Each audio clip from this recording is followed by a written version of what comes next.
Assalamualaikum warahmatullahi wabarakatuh.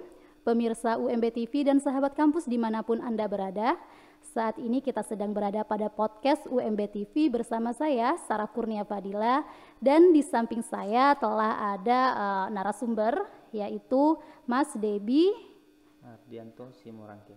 Iya, dia itu merupakan mahasiswa dari Fakultas Hukum Universitas Muhammadiyah Bengkulu yang pada beberapa waktu yang lalu meraih medali perunggu pada PON di Papua, PON 20.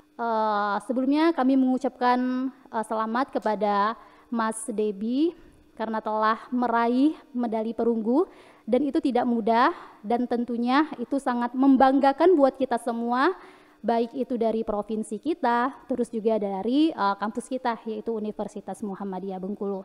Bagaimana nih perasaan Mas setelah akhirnya mendapatkan medali perunggu di acara di kegiatan Pekan Olahraga Nasional di Papua pada beberapa waktu yang lalu? Iya, saya sebagai atlet gulat merasa bangga dan merasa senang mendapatkan hasil di PON ini. Dan saya sangat berterima kasih kepada kedua orang tua saya dan kedua pelatih saya dan tim gulat senior dan junior saya yang telah mendukung dan mendoakan tim gulat berlaga di PON kemarin. Semoga ini bisa jadi motivasi saya untuk kedepannya bisa lebih meningkatkan prestasi saya di kejuaraan berikutnya. Untuk meraih pencapaian tersebut tentunya banyak hal yang mesti dikorbankan, baik itu dari waktu, terus juga tenaga serta material, dan tentunya juga ada usaha dan harus tekad, benar-benar bertekad, terus benar-benar niat agar apa yang diharapkan tersebut dapat didapatkan. Kami ingin tahu nih seberapa lama Mas Debi terjun ke dunia pergulatan tersebut. Terus juga boleh nih kasih tahu kami juga bagaimana awal sampai akhirnya fokus ke dunia pergulatan, padahal sebenarnya banyak sekali tuh kan cabang-cabang olahraga yang lain, seperti misalkan yang paling terkenal itu yang paling sering itu olahraga futsal mungkin, terus juga sepak bola. Kenapa harus memilih pergulatan tersebut? Ya, kalau masalah persiapan di PON ini kemarin, mungkin kita kan sebelum itu udah persiapan, berhubung kita sekarang di posisi lagi COVID-19, jadi persiapannya ditunda kemarin. Jadi kalau saya hitung persiapan kami mungkin kalau nggak salah itu sekitar 5 bulanan POL itu. Nah, jadi selama 5 bulan itu kami ditesekan di PPLP Bumiayu. Latihan kami rutin itu pagi sore, Mbak. Ya, itu mungkin dalam 4 bulan itu kami sudah belum maksimal untuk persiapan di ajang PON ini, Mbak, karena seluruh Indonesia itu lebih dari itu mungkin persiapannya, Mbak, kalau untuk di PON. Tapi kalau untuk level-level kejurnas apa se-Sumatera itu mungkin bisa lah, Mbak. Saat ini Mas berada di semester? Sekarang saya di semester 7 sekarang, masuk semester 7, Mbak. Semester 7 ya, udah di penghujung berarti ya. Iya, Mbak. Jadi tidak mudah tuh antara kuliah dan hobinya itu sejalan seiringan.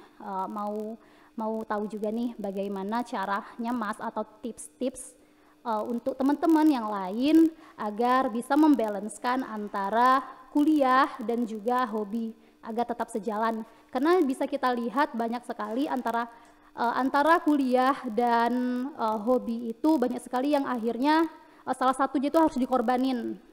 Seperti yang kita lihat di sekitar kita, banyak sekali akhirnya kuliahnya terbengkalai karena terlalu sering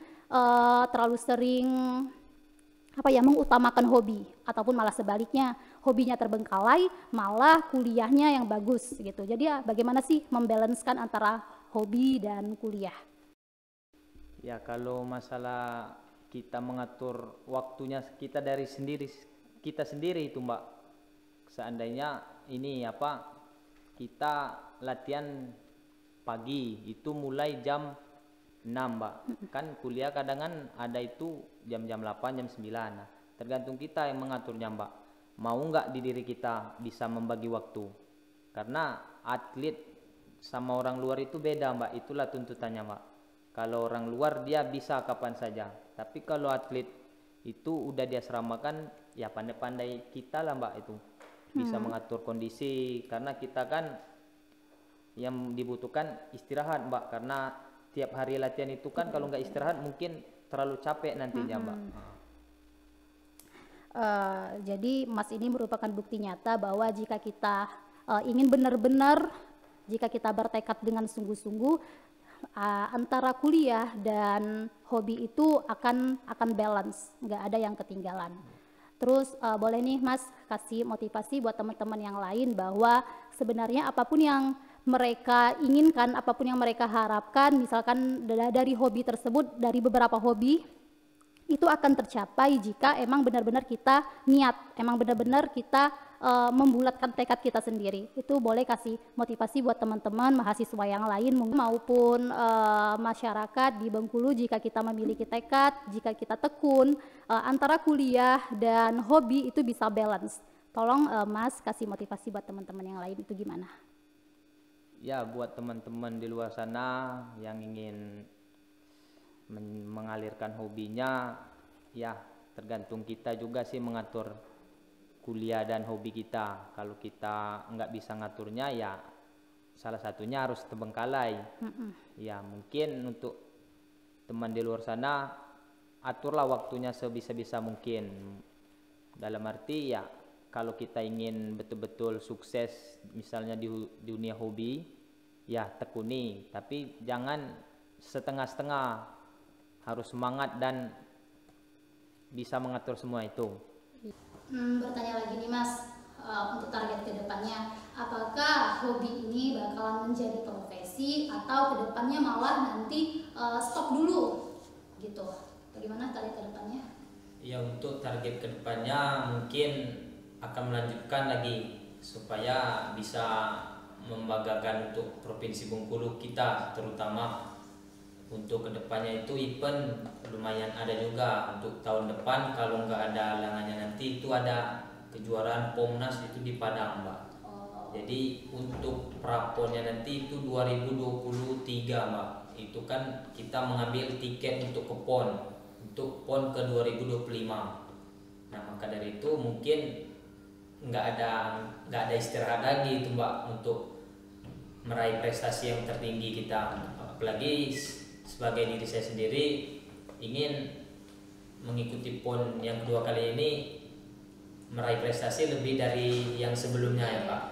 Terima kasih kepada Mas Debi yang merupakan narasumber kita pada podcast hari ini, yang juga merupakan mahasiswa dari Fakultas Hukum Universitas Muhammadiyah Bengkulu, karena telah membanggakan kampus kita, juga membanggakan provinsi kita, karena telah meraih medali perunggu di PON di Papua pada beberapa waktu yang lalu. Saya mengutip kata mutiara dari salah satu menteri Amerika Serikat, yaitu Colin Powell, bahwa impian tak akan bisa tercapai itu jika kita tidak memiliki kerja keras dan keuletan. Saya Sarah Kurnia Fadila dan kru yang bertugas mohon pamit undur diri. Wabillahi taufik wal hidayah. Wassalamualaikum warahmatullahi wabarakatuh.